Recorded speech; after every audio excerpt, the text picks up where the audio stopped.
They're dead, Dave. What, Captain Hollister? Everybody's dead, Dave. What, Todd Hunter? What, Selby? Not Jen. He's dead, Dave.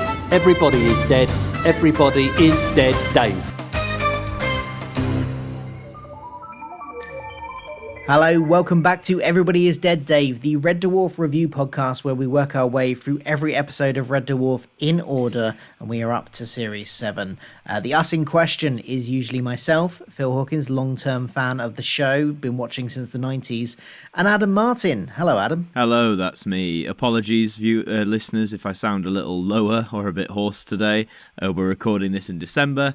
I'm currently in the middle of a very intense Christmas performing gig, so yes, that's why I might sound a few octaves lower, but yes, I am here. It's a sultry, sort of like deep, sultry voice. I feel like I should be advertising, like posh coffee brands, like...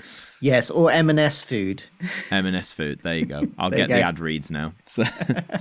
And occasionally we have a guest reviewer on the show as well, and this week is one of those weeks. We welcome Jimi to the show. Hey, hello, man. Jimi. This isn't just a Red Dwarf podcast. It's an M&S Red Dwarf podcast. Yes, Sorry. Hello. No, exactly. Jimi is a YouTuber who makes videos predominantly about Doctor Who and Doctor Who figures. Predominantly, isn't it? It's mostly about Doctor Who figures. Pretty much. I think it's one of those things I always say, it's never a Doctor Who channel, but it seems to be 90% of my content. Doctor Who figure videos, custom figures, review videos, lots of other stuff. Yeah, basically, if you make Doctor Who videos at all, you get classed as a WhoTuber. That's just the way of the world. I make Doctor Who videos. Adam makes Doctor Who videos. We all make other videos as well. This podcast goes up on my channel, and yet I am still known as a Doctor Who YouTuber.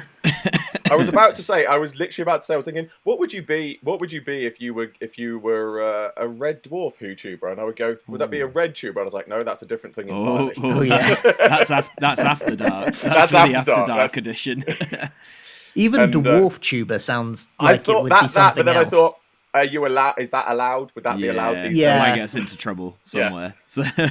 A person that does YouTube videos about Red Dwarf, I think that's the nearest you could probably do. Yes, and there are some really good dedicated Red Dwarf channels out there. There are. I haven't found them all, I'm sure, but there was one called Red Dwarf Nerd, which had some really great videos on. I think I've mentioned his before. He hasn't done any in a while, but he's got some really good sort of theory videos and stuff, which I quite liked. And then there's, I think, Red Dwarf News, I think, is another one. So there's some good ones out there that are just purely dedicated to Red Dwarf. Do go seek them out. And if you have one of them, do leave it in the comments below, because we'd love to check it out. Absolutely. Right, so we are here today to talk about Series 7, Episode 7. We've never had an Episode 7 of a series before. No, this is an extra long series. It's called Epideme? Is that how you pronounce it? Epideme or Epideme? Epideme. I think it's Epideme, they say in the episode. I could be wrong, but I think in the episode they say Epideme. I forgot to clock how they pronounced it. I would just go with Epideme because it's the closest to epidemic. That makes sense. And it's rather ironically that we are recording this in lockdown. Yeah, that sounds familiar. And the reason we've all been ill. Yes, yeah, quite. Just to point out, we're not ill because we've got coronavirus. No, none of us have coronavirus. Not COVID. Not COVID, yeah. It's just regular run-of-the-mill colds. Before we kick off, as we always say, me and Phil have two different perspectives. I'm the relative newbie. Phil's been watching this for a long time. But Jimi, where do you sit with the show? Are you somewhere in the middle, or are you more like Phil, more like myself? I would say I'm definitely closer to Phil. I don't know. I don't know if I would go seasoned veteran, but I would. I'm inclined to say I probably am, because showing my age now, I first saw Red Dwarf when it came out on television, and it was one of those shows that it's not necessarily a family show. It is very much a PG show. But it was one of the few shows that was slightly more aimed towards adults that me and my sister were allowed to watch. And so we always used to watch it with our parents on a Friday or whichever night it was on.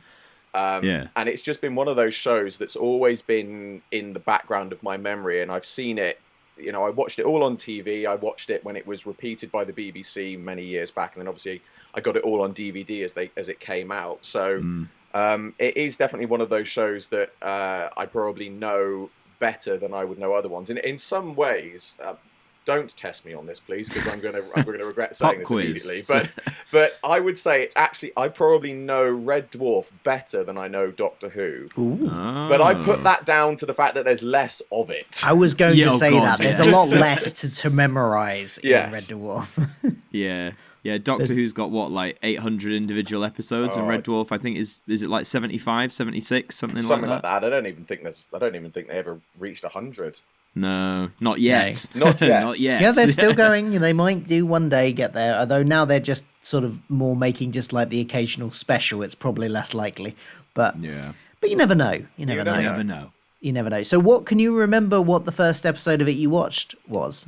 I mean, that's a difficult question because I've seen it so many times now that my memory is playing tricks on me, because I'll think I can remember watching this when I was younger, and I think, but do I remember watching it when I was younger, or do I remember it? But I definitely remember, I have a distinct memory of the original credits of the, as Red Dwarf comes towards the screen and that was definitely, it was just, there's a very definite image in my head of those credits with the letters over the top. Then it was definitely would have been series 2, possibly series 3, and I'm inclined to say that if it was series 2 it would have been a repeat, but given my age and when I would have started watching it, it was probably more likely series 3 around that time, because I always remember Kryten being in it.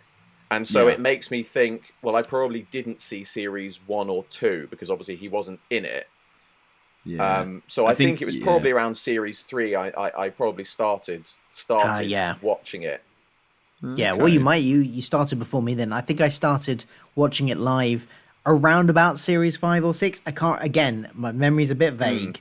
And then I think I caught others in repeats, probably I think they were repeating a lot in the big gap between series 6 and 7, when there was that 3-year gap. Yeah, when there wasn't any new ones. Didn't they have a Red Dwarf night at one point? They did. And I think that's where I saw some of the early. I think that's where I think that might be where I saw the first episode, because I definitely remember seeing the first episode long after it was on TV. Yeah, and I started this January, so I'm way behind. Catching up fast. Never too late to start Red Dwarf. No, I'm doing all right. So as I always say to Phil, if I wasn't enjoying it, I probably wouldn't be here 7 series in. Quite. So that's a good thing. Yeah. So in Epideme, the synopsis reads: the crew come across an abandoned ship with one survivor, Caroline Carmen, one of Lister's former crashers. She revives in the middle of the night and infects Lister with the dreaded Epideme virus, which threatens to kill him unless something is done. Yeah, so the first thing I was going to talk about this opens with them in the cockpit, kind of scanning stuff and things. And there's a bit in it where Lister is mocking Kochanski for her enthusiasm about science. And I wanted to get your guys' take of this, because I don't know, for me, that I hate to start off with a slightly negative, but that kind of felt a bit, it was only gentle mocking, but it kind of felt a bit mean.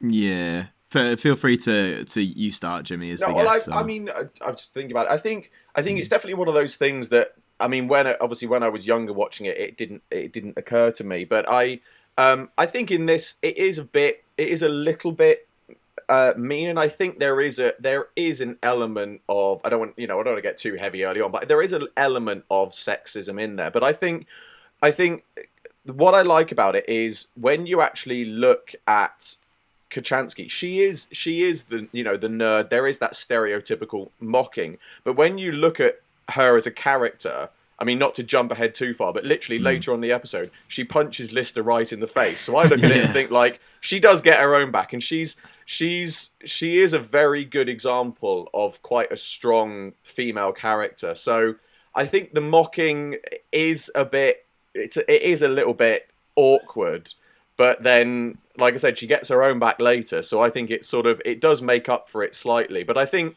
it is one of those things that I would label it, it's a product of its time. It is an example of something that I don't think you would be able to necessarily do today without having some It'd be like if I think if you made that today, Lister would mock Kochanski, and then she would mock him right back in some way. Yeah. I mean, one thing I did think about when I was watching it was that because there were several scenes in the previous seasons where Lister would say the similar type of things to Rimmer, but I think it hits differently when it's Rimmer as the subject of it.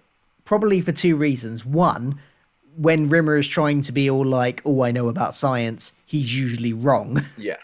And two, he's usually when Rimmer does it, he's usually trying to do it to act superior to the others, whereas that wasn't what Kochanski was doing. So whereas the exact same scene with Rimmer would have felt a lot different than this one did. And interestingly, I think this was written before they knew that Rimmer was leaving, so I wonder if this scene is a kind of a holdover from that original script. Yeah, quite possibly. That would make sense in a way, I suppose. Yeah, I mean, my thoughts on I agree with you both in what you're saying. I think for me though, the whole cockpit cockpit scene for me, if you like, it didn't really grab me straight away. Like a lot of the comedy they were going for. Just again, I always say, comedy's subjective. Some things work for different people. It just didn't really click with me, I suppose. And like the whole, Kryten trying to butt in, because obviously in this series we've had the whole thing of Kryten's vying with Kochanski about Lister's affections, basically. They've got this like rivalry going on. And there's moments later on in this episode where I think that is better service than in this beginning one. I don't know. This opening, it just didn't grab me, basically, this opening scene, personally. Yeah, that's fair enough.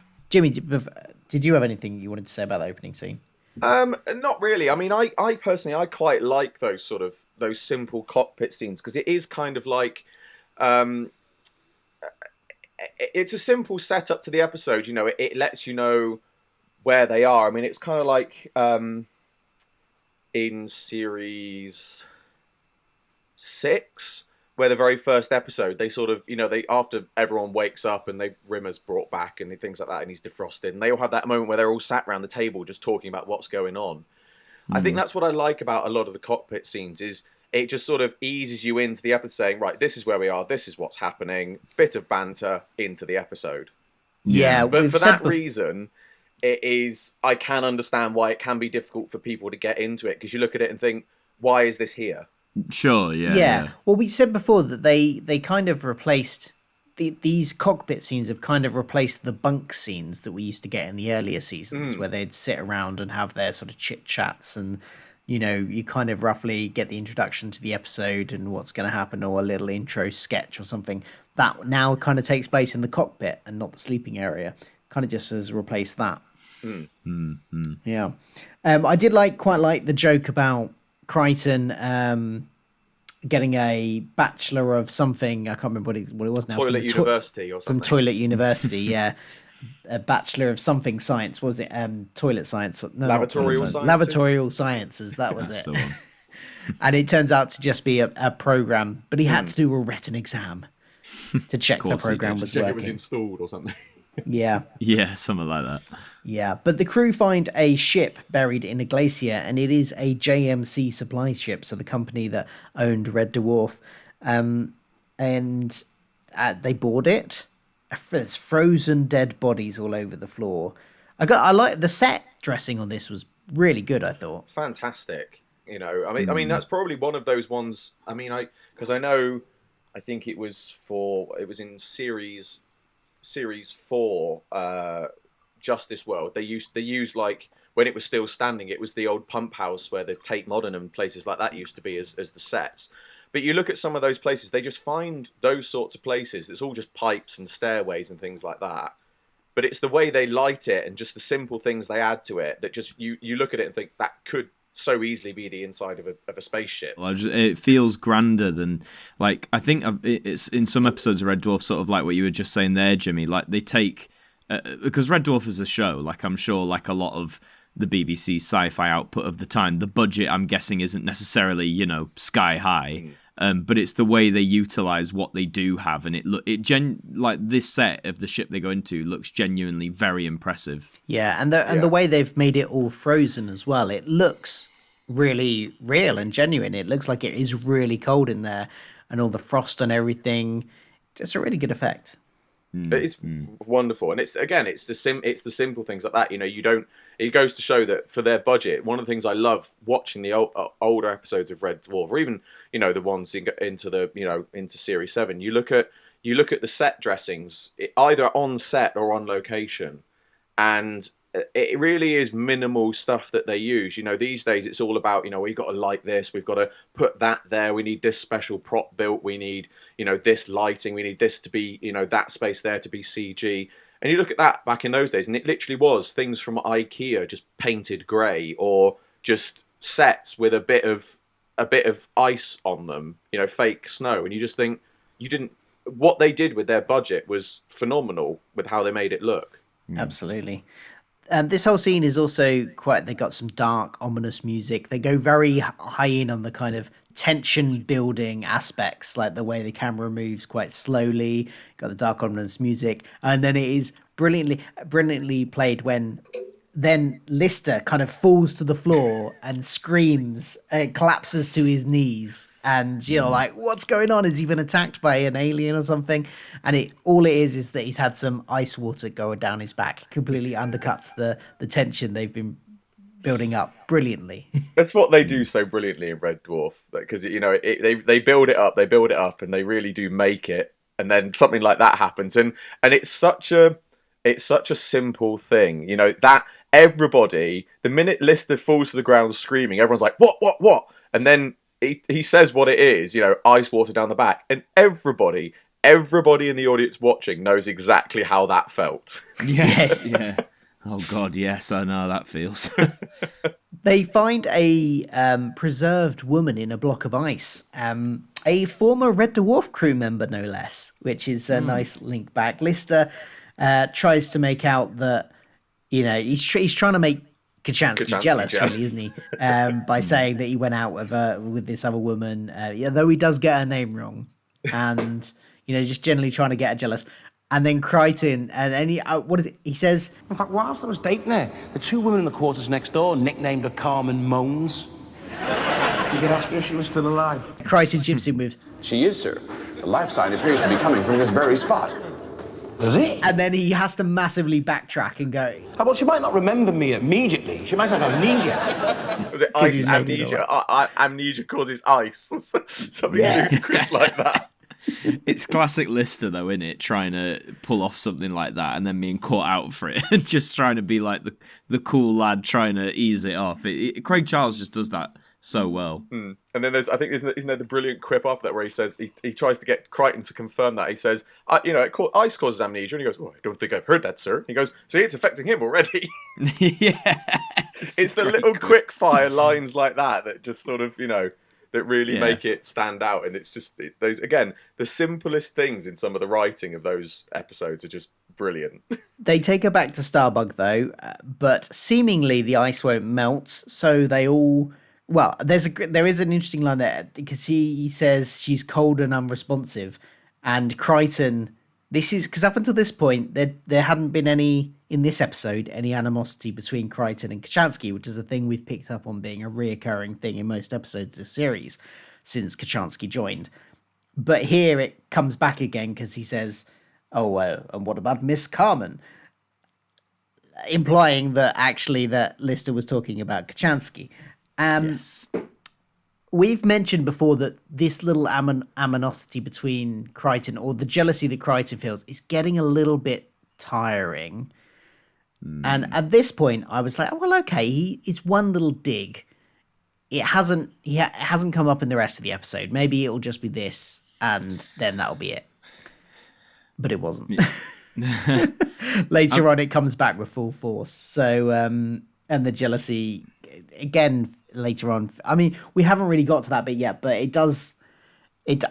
Let's deal with it now. What can you, Jimmy? What can you remember of Kochanski, and how long has it been since you've seen the rest of this series? Can you remember the rest of? Well, I know there's lots of bits of it. I know I can't remember if it was an episode before or after. So minor spoiler alert. Possibly, but there's a bit where they're sat around a table and Kochanski's like, "Why don't you like me?" And then Kryten starts giving her all of these reasons and things like that, how she's not good enough for Lister and things like that.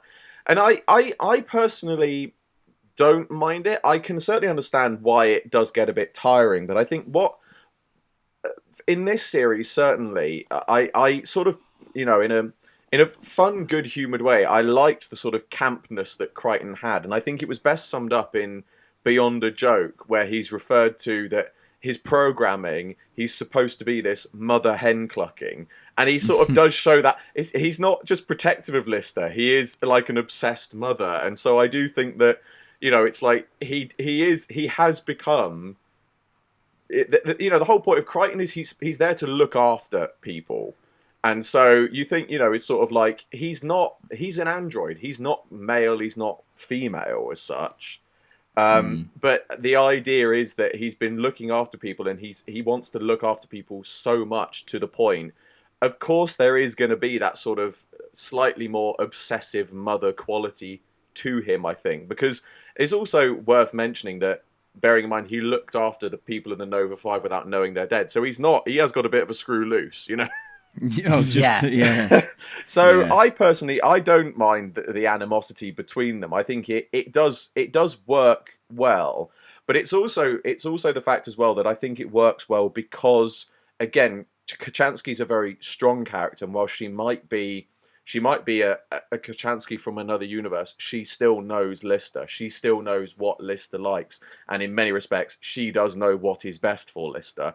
And I think it's more that Kryten can't accept the fact that someone else knows how to take care of Lister. He wants it to be solely his job.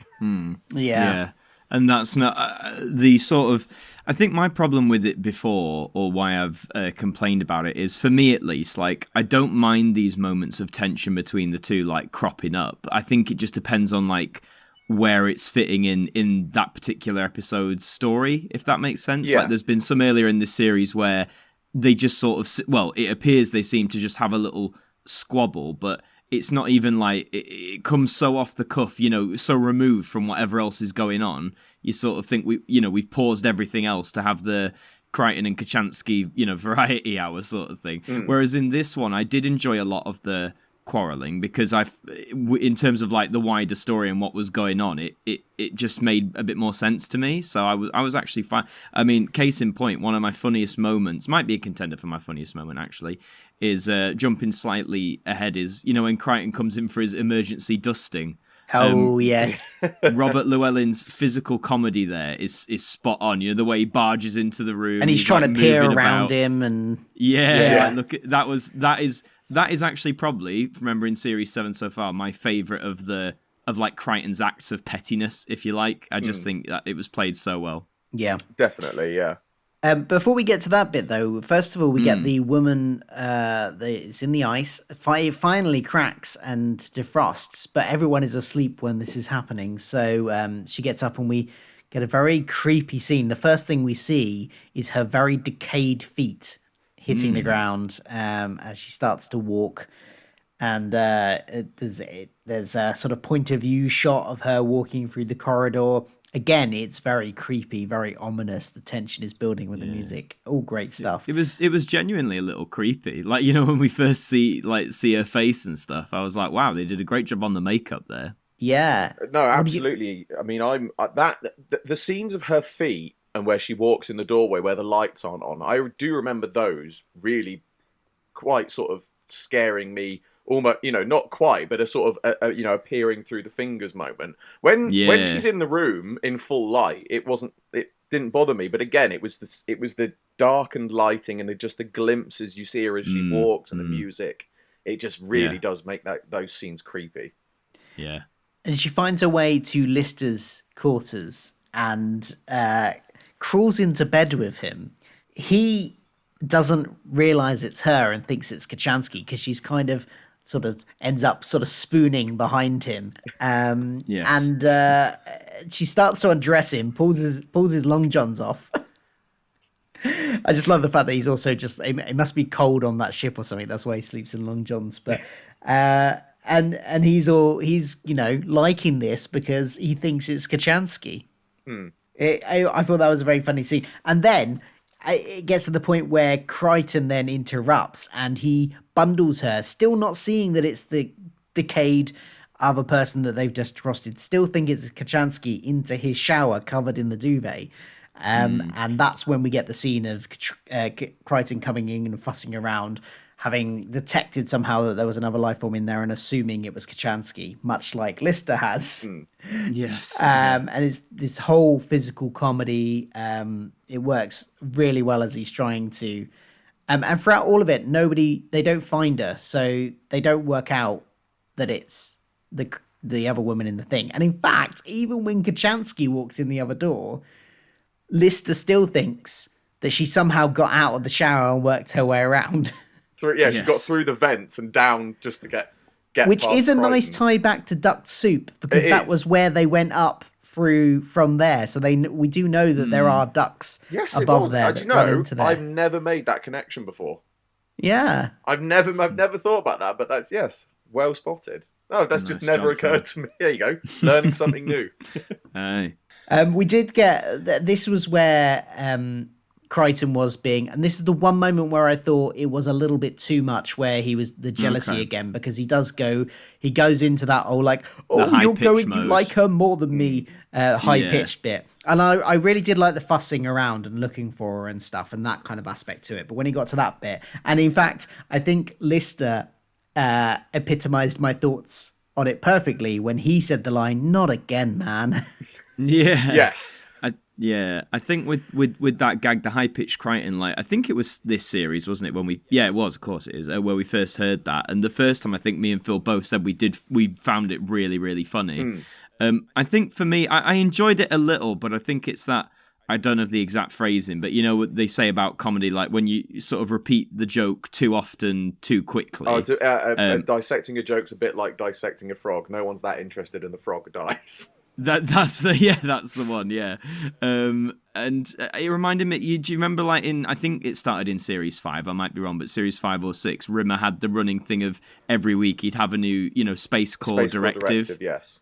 And I said to Phil, the first 1, 2, 3, whatever they were, I did genuinely find them really funny. But then I think I said towards the end of that series, they either seem to be running out of steam as to what the directive actually is going to be, and because they were doing it once every episode, for me at least, I know the people love it, but it just sort of took the fun out of it. Do you know what I mean? No, It was too, I can understand that, but what's just good to me, it's an interesting concept. Is Rimmer says the Space Corps directive, Kryten comes out with a comeback, and then Rimmer says the actual directive. But it's interesting that at that point, when Rimmer said Space Corps directive, you know that Kryten was going to come along with an absolute zinger. But it's interesting then is now Kryten's become the one that's they've sort of shifted. I feel like in a way they shift once you lost Rimmer, is you had Kochanski come in, but obviously Kochanski couldn't take Rimmer's place. So that kind of dynamic of annoyance, I call it, between Rimmer and Lister had to go to somebody else. Yeah. And you couldn't put it on the cat because the cat's not intelligent enough to do that. The cat doesn't realise he's being ignorant half the time. You needed someone who was realising they're being ignorant. And I feel like they shifted that onto Kryten a bit, which doesn't necessarily work because all of the past we've seen of Kryten, he is meant to be the science officer, the intelligent one. So it's odd that he's suddenly become this figure of annoyance, in terms of the way the show was written. But in a way, it's because you've suddenly got Science Officer Kochanski's taken over Kryten's role. So Kryten's obviously still intelligent, but then you've got to have those. It's like you said, like the bunk scenes between Rimmer and Lister. Once you'd lost those, you had the cockpit scenes, fair enough. But once you lost Rimmer, you had to have someone else to replace Rimmer, and I think they tried to do that with Kryten. Yes. Yeah. Lister, as I said, Lister thinks that Kochanski has escaped from the shower. So when Kryten then leaves the room and is like, "Well, I'm sorry," he scuttles off. Lister's quite keen to get back to where he thinks they were a minute ago. Yeah. And he just goes straight for unbuttoning her dress. she's in a kind of like half asleep, dazed, confused. It's like, what are you doing? And he's quite forthright about it. He's like, yes. what he says? He says, let's hit the springs. And that's Something like when that. she punches him in the face. Absolutely decks him for being a Quite for being rightly so. Yes, absolutely. Although not defending his actions, but it did produce one of my potential funniest lines is where he said, "Let's get back to it. I'll get my Batman outfit." I don't know why. I think it's just because it was so unexpected, and just the image of bless him, Craig Charles in like a 60s Adam West Batman outfit just really made me laugh. Isn't that a callback to Series 3 with I cannot remember the name of Camille, or not Series 4, when Lister sees his version of Camille, and I'm pretty sure he mentions about slipping into a Batman outfit. I think you're right. Yeah, that's true. I think it's that episode I'm thinking of, but I was just because it's just occurred to me that I was thinking I'm sure that line was used more than once. Yeah, now that you've said it, it's like ringing bells in my head. I'm going, that does sound familiar. I like the fact that so I don't know whether it's funny or it's troubling that that's Lister's go-to outfit. Yeah, he's clearly got a bit of a role play kink. He wants to he superheroes likes a bit of superhero action in the bedroom. Fair enough. We're not here to judge. No. Each to their own. For different folks, you know. So. And I feel a bit sorry for him here as well, because as far as he's concerned, he's continuing where they were just a second ago, and so I kind of understand both their perspectives, which is where the comedy comes from. It's just a complete miscommunication and one of those farces of mistaken identities.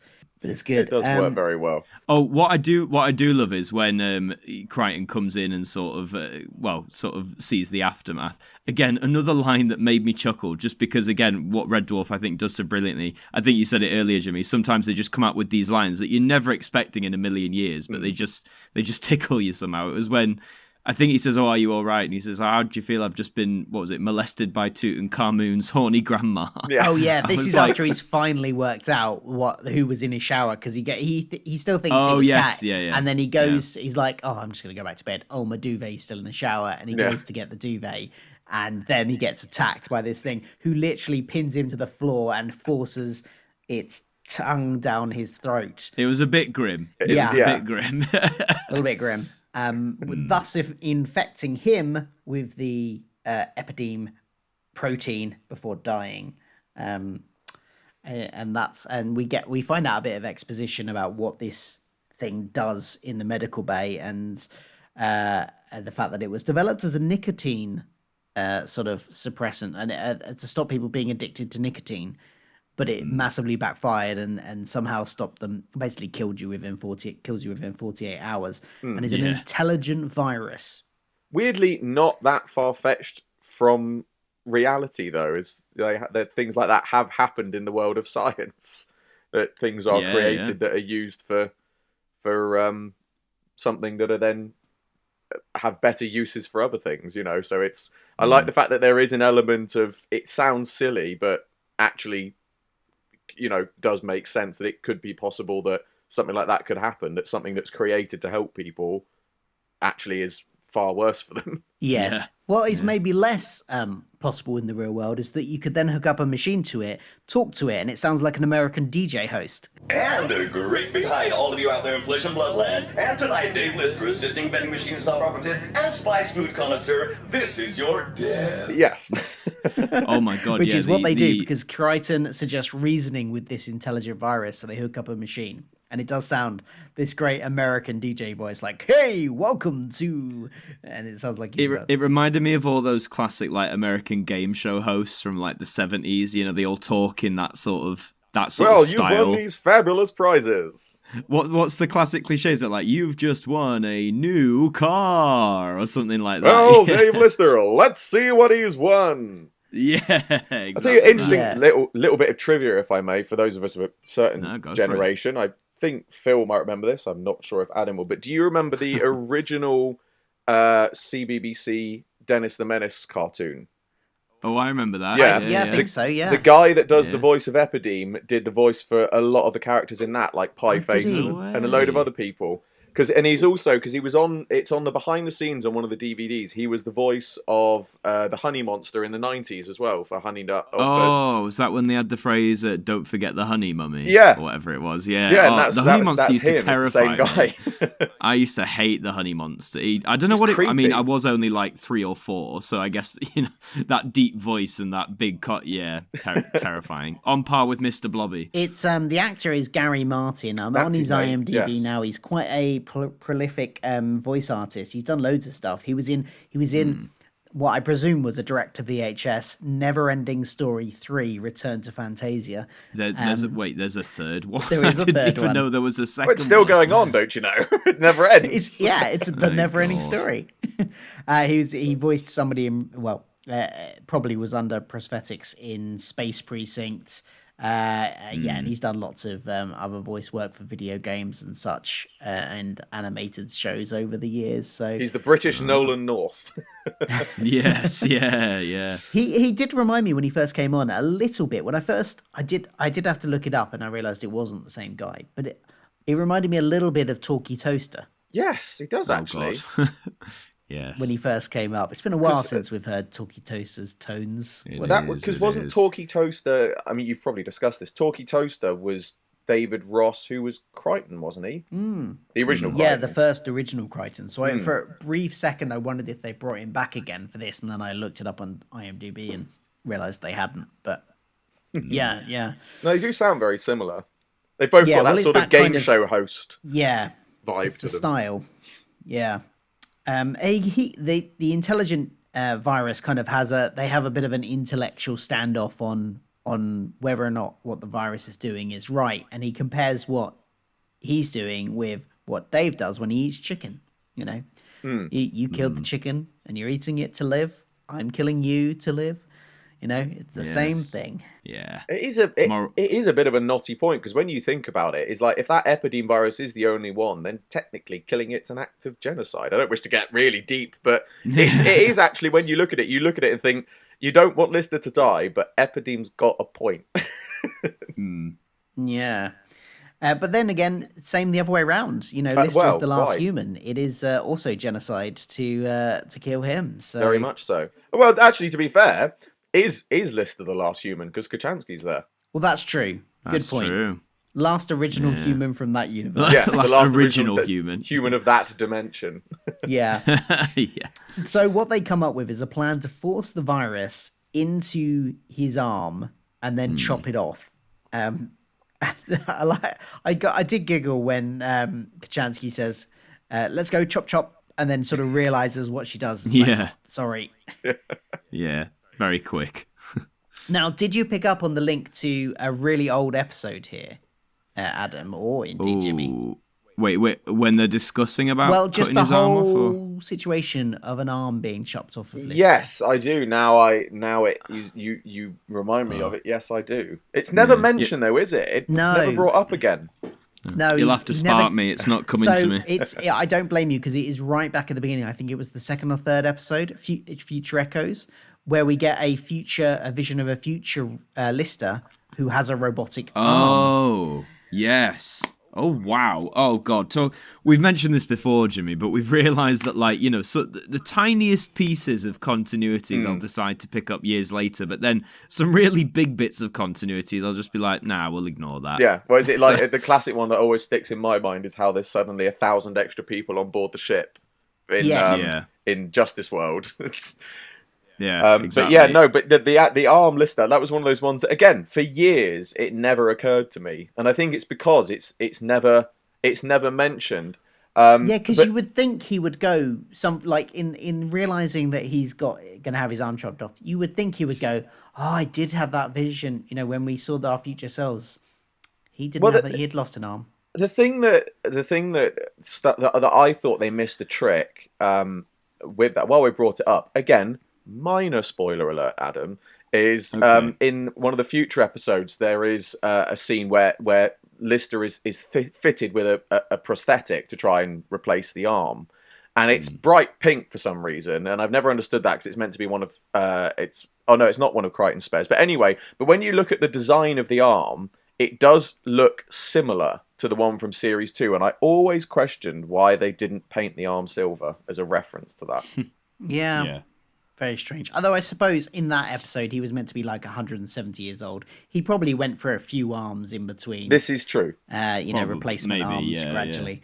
Yeah. But I liked the fact that they, even if they don't reference it, it's a nice little like, okay, I see what they, I don't know if they were even remembered they'd done it. I don't think they did, because I just think when you said about Lister being aged 172 or whatever, again, there's another episode where, I think, again, minor spoiler alert, for Series 8, I think there is one where they ask, without going into too much detail, they bring up how old Lister is when he dies, and he's like 100 and something. He's only like 103 or something. Okay. So I think they probably didn't think about the arm, because I know that they haven't thought about that reference. But again, I kind of like the idea that, it is Red Dwarf, things have changed, that you've got them swapping, jumping realities in different versions. Yeah, so, they've done a lot of time travel as well. It could be anything. So, yeah, they've changed their own timeline so many times that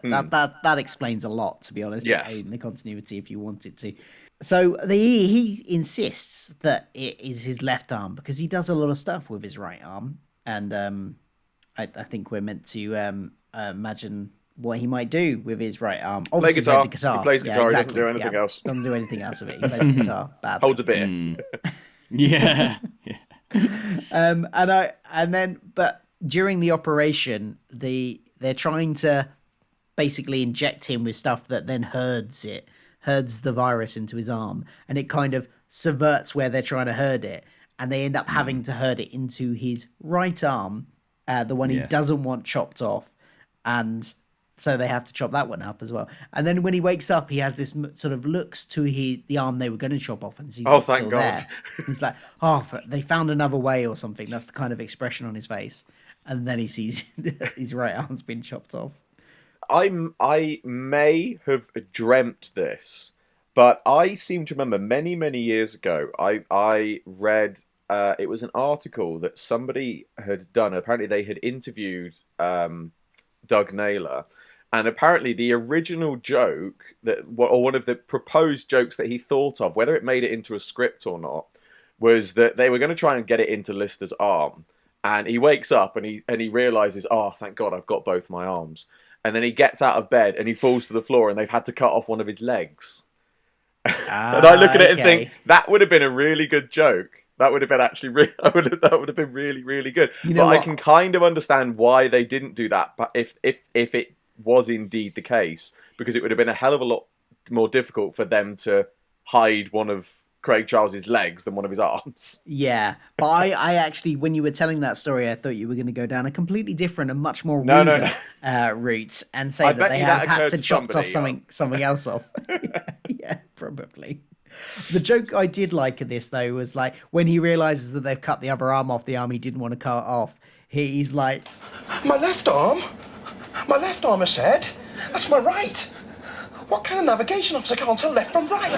That did get a chuckle out of me. Just his whole reaction to, when he first sees it, and he was like, my right arm, my left arm, I said. It was a great reaction to that. It's just the sort of that. I mean, that's, again, it's very true to life. I think of people are probably, they would have that reaction. It's acted very well. It's quite for a scene that's meant to be sort of quite traumatic. It's acted in a very funny way. I think it's very well done.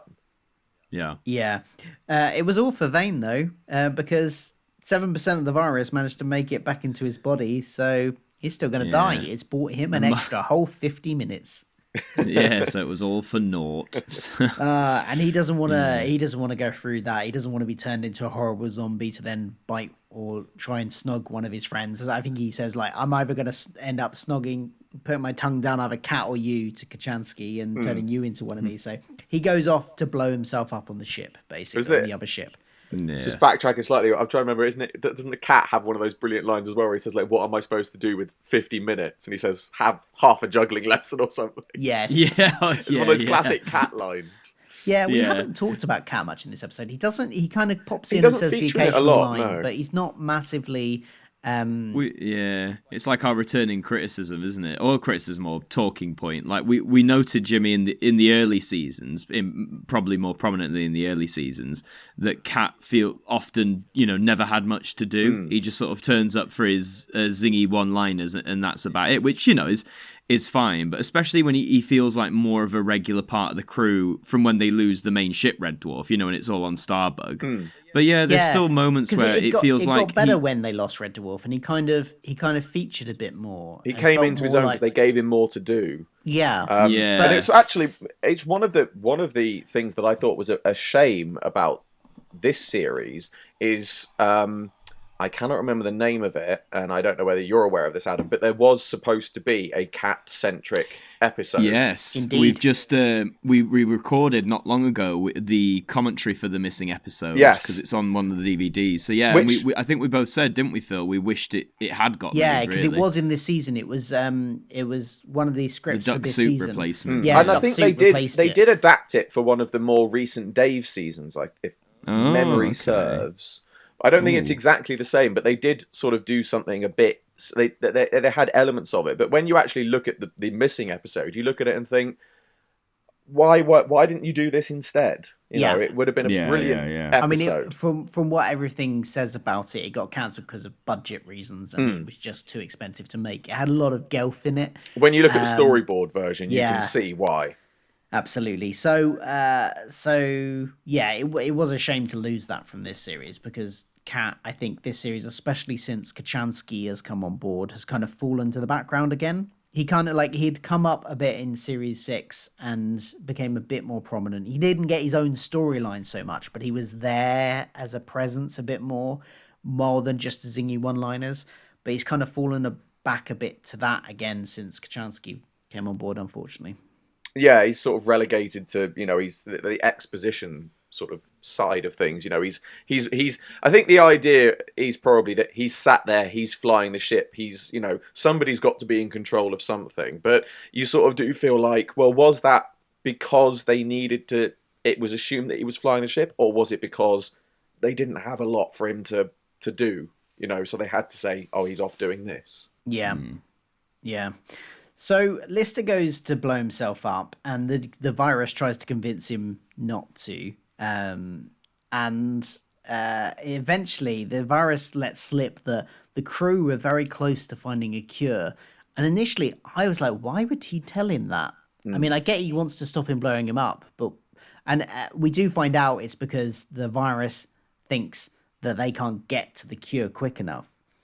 But actually, so Lister goes back to Starbug, and Kryten tricks the virus into giving them a formula for speeding up the ship, by kind of appealing to his ego and the fact that he knows everything, because part of this virus, the features of this virus is that he picks up all the knowledge of everybody it infects. So he plays on his ego and tricks him into giving up the information about how to make it faster so that they can get to where the virus has been. Yeah. I love the little I think it's in this scene where Epideme they're asking him questions, and he does a little old classic British TV close down reference, where he's like, I think he's talking about when Lister dies, and he's like, and that's all, good night, and then he starts singing God Save the Queen. For someone who's a bit of a TV history, bit of a geek and nerd for idents and close downs, that was a very special little reference for me there. But I liked it. Again, very, very tongue in cheek, of course. But yeah, I mean, I'm almost inclined to say it probably wasn't that long. When was the last time they used that on television? It probably wasn't that long. Funnily enough, I don't know the exact dates, but this went out in, I think, the first few months of 1997, and that same year was actually the last year that they used the traditional close down on BBC One. I'm not sure when in the year it got phased out. Could have been before, could have been after. So Yeah, I suppose you're right. But it would have yeah, been at it would have the been in time. people's, it would have been one of those things that you look back on it now and people wouldn't understand the reference. But I suppose at the time it was one of those things that people would have. It was there, as a Yeah, joke. for any younger listeners that we may have, There was a time when there was no BBC, there was no television after a certain television time. stopped at a certain Yes. time of night. CFAX, and teletext. yeah, it went Yeah. to. Now we're gonna have to explain what CFAX is. Sorry, it was like press the red button. Yeah, basically, Yes, but a yeah. lot less visual. Sophisticated. Yes. Yeah. So If you want to know more about CFAX, there's a video on my channel, A Brief History. You can go and check that. do check Shameless that out. plug. Tell you Shameless what, plug. remind me when this episode goes out, and I'll put the link in on the YouTube Sound description man. below. We love a shameless plug on this. Why not? Absolutely. Why not? Why We'll not? have both forgotten about it by the time, because we record these about Probably, 6 weeks probably. in advance, so we'll have both forgotten about it by the time I actually come around to putting this out. But yeah, so TV, linear TV, that is a concept that I barely watch any linear TV these days. For any younger viewers listening, that's what that was. TV stopped, That's what it and you was. just got text on the screen for the rest of the night. It was their subtle way of saying "go to bed." You absolutely Yes. just go to bed. So Yeah. There's just a hop series for a minute. That reminds me, isn't there? There's a joke in that about the young ones, like, what's that white dot? And Neil's like, it means there's no more telly. Go to bed. yes, yeah. Great joke. When they get to the place where the solution to the virus is meant to be, though, they find that it's all already been destroyed, and actually this was another trick by the virus, and actually there's no cure there, so they're still in a pretty screwy position. Personal little shout out here I want to give for one of the few times they reused a model shot in Series 7.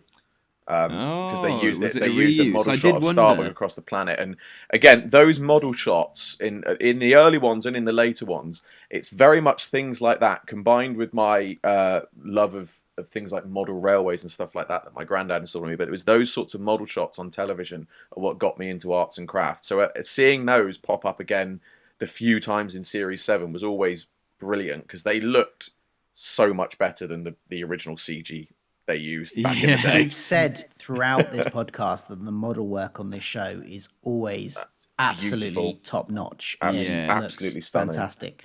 And it's such a does. shame when they start using more CGI, because the CGI doesn't hold up anywhere near as well as the model shots do. No, I No, remember the CG was very. You looked at the time, you were like, wow, but you look back on it now and you think, Yeah. I guess that's the main problem with CG is like a technology, isn't it? Yeah. In the early days, as you say quite rightly at the time, you go, wow, this is... Because I guess people had never seen it before or seen something like that. But now, obviously, with the huge advancements we've made, where CG, in some cases, can almost look real, you look back on the poor old Starbug CG model and go, yes. Yeah. What do you This think was about CG early now? days. Do you think we're still... Do you think... Because like we said, in the 90s, we were like, wow, this is really good. And now, to CG now, we're like, wow, this is really good. But are we at a point where it will age well in 20 years I with the think- current CG? Or are we just being, wowed by the current technology, but in 20 years we'll go, yeah, I can't believe we thought that looked good. Now, I think I think we have actually got to a point, because funny enough, I saw earlier on Twitter, I can't remember what it was, but it was an advert for a new Matrix game.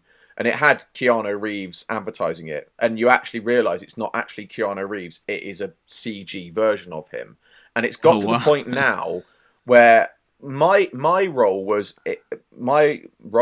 thoughts were, when the role of a human is, you have a CG human or you have a real person, that was the thing for me, is you can always tell when a CG person is a CG person. They just don't look that human. But then I've seen that video literally today and I've thought, actually, we might be at that point now where CG will hold up because of what it does. But even so, I have to say, just, Series 8 was 98, 99, even just a couple of years Around later. then, The CG jump from Series 7 to Series 8, I think, is actually really good. When you watch Series 8, the exterior shots of Red Dwarf, you can really see that there was a leap in technology between those two. So, I think... And actually, like, if these shows hadn't done it, and if TV and movies at the time hadn't done the CGI that we look back on now and go, that's really ropey, it doesn't hold up. They never would have progressed. If they'd just gone, oh, this looks rubbish, we won't bother doing it, then they never would have gotten better at it, and we never would have got to the stage of CG where we are now. Exactly. These things are a product of their time, but I look at them and I think there is an element of, you look at it compared to today and you think that does look rubbish, but you look at it again at the time it happened, for those of us that remember it, it was an amazing thing, and it is a benchmark of how far that's come. So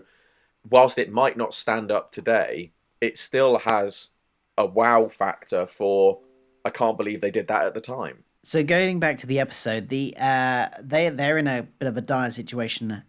Kochanski has one final plan that she suddenly comes to her, and she rushes out of the room and comes back in, and she stops Lister's heart, killing him, which then sort of activates the virus's control of his body, and she has her hand right by his sort of on his chest, so he just leans forward and bites her arm, and thus infecting her arm, and transferring all of the virus into that and out of Lister.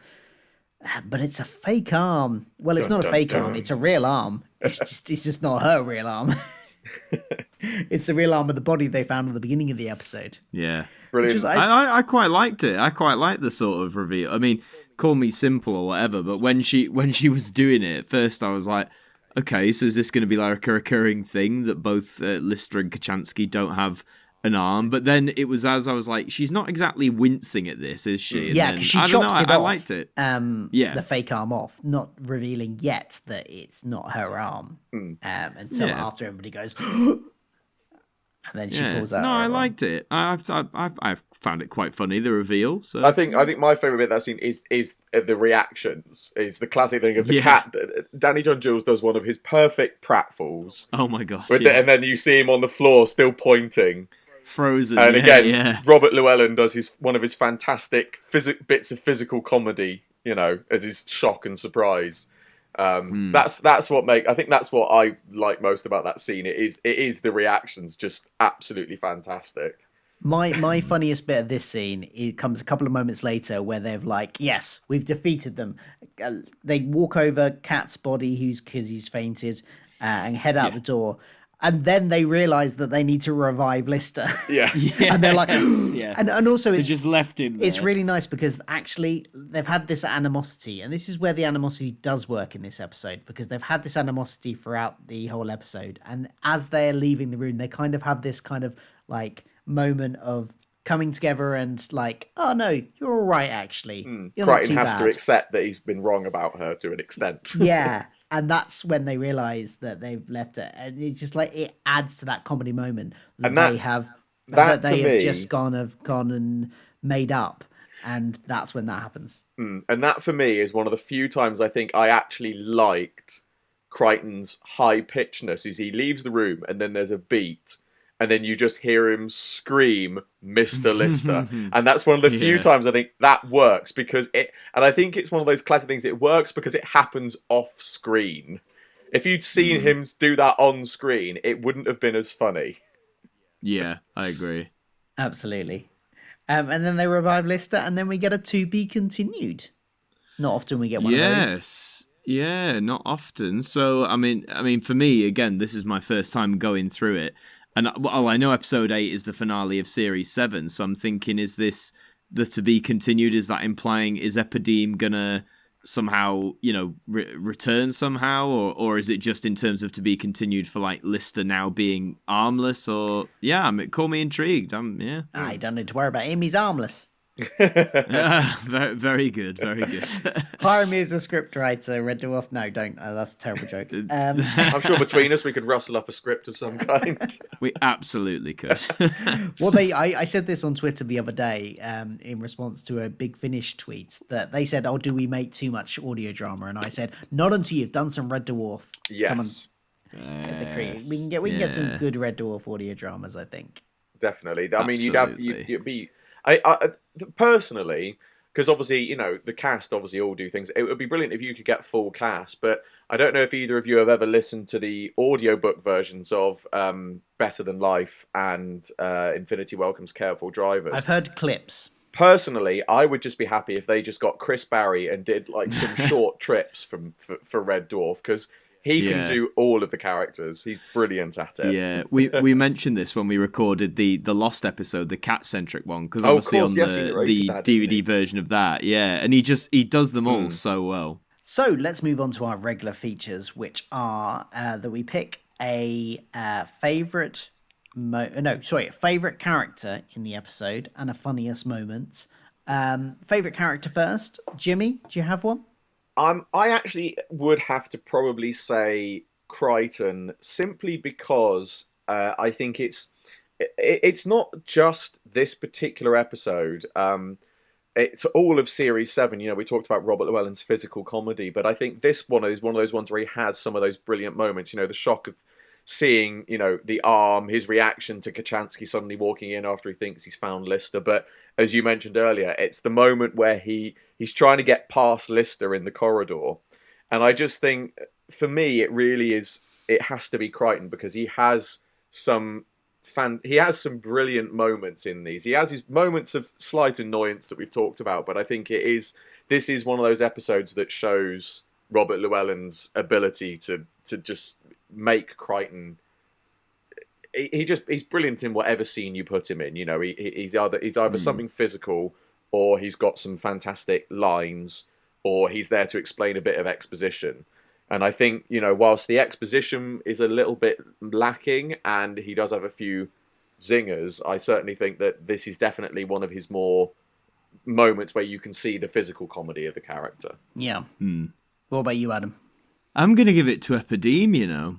Our title character. I just, even though we mentioned it, and it is like corny in a way, but it works so well. Just that sort of classic American DJ game show host vibe, and all the little references and the I mean, let's be face it. If you know my chant, the close down reference probably would have clinched it for me alone. But no, I just love that portrayal as much as I love the regular cast. I do like it when we get a guest character who is as interesting, if you like, or if not more, if that makes sense. Because sometimes I feel we get some guest characters that, you know, are there and they serve the story, but they don't eclipse the main cast in terms of like the comedy or the appeal. But no, I found Epideme to be right up there for me. Yeah, I'm going to go for Epideme you? too. Oh, nice. Yeah, I think it's not often we get a chance to give it to a guest character, really. So Kryten definitely is a contender. He has some great moments in this.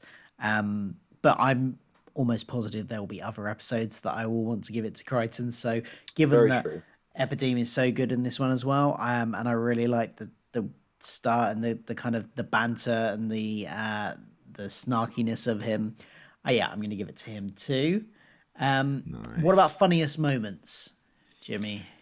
I mean, funniest moments. I think I do like the whole scene between Caroline Carmen and Lister, but it's not necessarily the scene itself. The reason I think it's funny is because it's not only is the scene itself well done for something that starts off quite frightening. They then put it goes through several stages of comedy. It goes through funny, disgust, you know, and then surprise. There's a lot of it packed into the one scene. And I think it touches on many different elements of comedy, and I think that's why it works well. But it's also, one of the things I love is actually a bit of the behind the scenes info, if I can go into trivia mode for a second. Yeah, we love a bit of trivia on this podcast. The scene of the bit where she's snogging Lister and he ends up basically taking her teeth out accidentally, you know, and he ends up with her decayed teeth in her mouth and he spits them out. That was actually improvised on set by Craig Charles. He was just there saying, "Hey guys, what if I did this?" And everyone found it hilarious, so they put it into the script. And secondly, there's an outtake of the scene where right before that happens, she throws him onto the floor, and then in the outtake, Craig Charles is lying on the floor going, "Oh Jesus," like that, and the actress gets really worried that she's hurt him, and he goes, "No, I'm only acting. It's fine." But I think it is just one of those scenes that it's got a bit of everything in it, and I think that's why it's funny to me. Is it's one of those scenes that you can find it funny on many different levels, and I think that's why it works well. Yeah. Yeah, that is a good moment. Talking of trivia, before we get to your funniest moment, Adam, the role of Epideme from the IMDb trivia page, was apparently originally intended by the writer to be voiced by Patrick Stewart, who had showed an interest as a fan of the show. But Doug Naylor thought that it wouldn't quite work with Patrick's kind of Shakespearean type delivery, and that the virus should therefore be more like game show-esque, and that's when they cast Gary Martin. But I mean, I would have loved, like, I don't know what stage this happened, but if they'd gotten Patrick Stewart in to do a test for it or something like that, I would love to hear that. That sounds like some sort of YouTube video redub waiting to happen. Somebody just go out and find everything that Patrick Stewart's ever done. Realistically, not possible, and you just go and pick out the lines that fit best into that scene, and you just redub it with Patrick Stewart. Or if anybody's just a really good Patrick Stewart impersonator out there, you can do it as well. That's fine. That would be brilliant. Adam, what's your funniest moment? My funniest moment is actually just a single joke that I don't think we went over, or I didn't mention at the time. It's near the beginning. It's when they go to the ship which is all frozen over, and they're prying the door, and Lister says, This place is harder to get into than an airline chicken Kiev. And I found that the funniest because I have had that exact problem with that exact meal, would you believe, on an airline. If anyone, what was the airline? I can't remember. Was it? It might have been EasyJet, possibly. But yeah, other airlines we had a are chicken available. Kiev. Other airlines are indeed available. But yeah, just their chicken Kiev. Oh my God, it was one of probably the worst things I've ever had, and also to get into it was.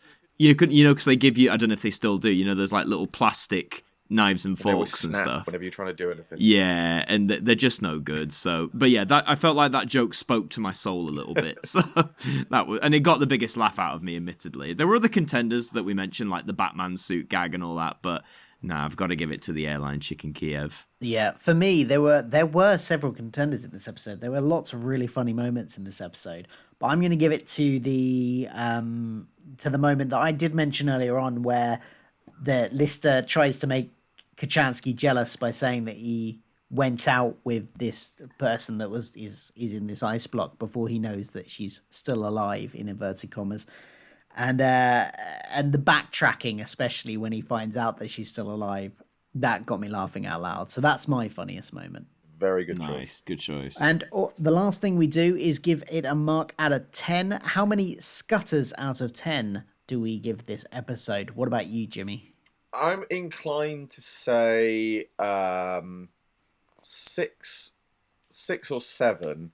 It's probably not my favourite episode of series 7, but that's a bit like saying, having 3 of your top favourite things put in front of you. It's by no means is it a bad episode, but I think it is one of those ones that it's got its lines and it's got its fast-paced action in it and things like that. But when you boil it down and you compare it to some of the other ones, it's kind of like we were saying. It's kind of like, for example, there's not a lot of the cat in it, and yet he's got some of the best lines in that particular episode. He's always got something funny, and as we said, it's some of Kryten's moments that I don't mind his mother hen cluckingness, but I can understand why it did great people, and I think it is. Yeah, I would say 6 or 7. Let's say 6.5 if we can have half a scutter. You can indeed. Absolutely. Just the head. Yes. Adam, what about you? For me, mine's close to Jimmy. I'm going to give it a 7. This one, for the reason that there were lots of strong moments, like especially some of the one-liners. Epideme as a character I really liked. Kryten's mother henness, like all the pettiness. The emergency dust scene was brilliant. I think the detractions were just like, again, there were on the flip, there were some moments of the comedy that didn't really grab me, like that opening scene, for example. Not necessarily like the scene structure, but just the jokes within it, if you like. It just didn't really grip me too well. But I wasn't like this was an outstanding one. But I felt I always try and go, like, when I finish watching an episode, I'll always try and think, right, what is my gut saying number-wise? And I'll try and stick to it. And for this one, it was saying a 7. Fair enough. Well, it sounds like I have enjoyed it a little bit more than you guys then, because I've given it an 8 out of 10. Oh, Okay. I think it is one of my favourite ones of the series. There are a few. I think I gave Blue higher, and then I think Stoke Me a Clipper is also possibly higher. But other than that, I think it might be my third favourite of the series so far. We've got one more to go, obviously. I thought it had a really solid sort of plot that everything was hinged on. Good sci-fi concept and lots of jokes that I found really funny. Sometimes I've said this series, they focused more on the drama than the comedy in some episodes. But this episode kind of had a nice mix of both. So I appreciated that. I'm fine with an episode that is slightly more drama, but when they get a nice mix, that's really good. So yeah, 8 out of 10 from me. Nice. Yep. Solid. Well, that is Epideme, and we are now one episode left of Series 7 before we move on to the final series of the original run of Red Dwarf before its 10-year break. So yeah, we're getting on now. Thank you for watching, everybody. Jimmy, where can people find you online? Where can they find you, the stuff you create? You can find me on YouTube on CaptainJimiPie. If you go to my Twitter, also under CaptainJimiPie, or my Instagram, also under CaptainJimiPie. I've actually just signed up to LinkedIn, and I've got a link there with all of my different social medias and things on there, so you can find it. But pretty much everything is under CaptainJimiPie, so search that, and I'm sure I will pop up. Excellent. And of course, Adam, where can we find you? Where can you find me? Just Adam Martyn with the Y. I have YouTube as well. Like we mentioned earlier, I do videos on Doctor Who, but a lot of other different things as well. And on Twitter, it's just Adam Martyn AMTV if you want my daily ramblings and such like. But what about you, Phil? And you can find me on my YouTube channel. As I always say, you might be listening to this podcast here, but if you're not, and you're listening to one of the other platforms, it's just my name, Philip Hawkins. Again, I talk about Doctor Who a lot, but also other things like the MCU, Star Trek, and anything that takes my fancy, really, that's kind of pop culture, slightly geeky. So do check that out if you haven't already. Thank you for listening, and we'll be back next week for another episode. See you then. See you later.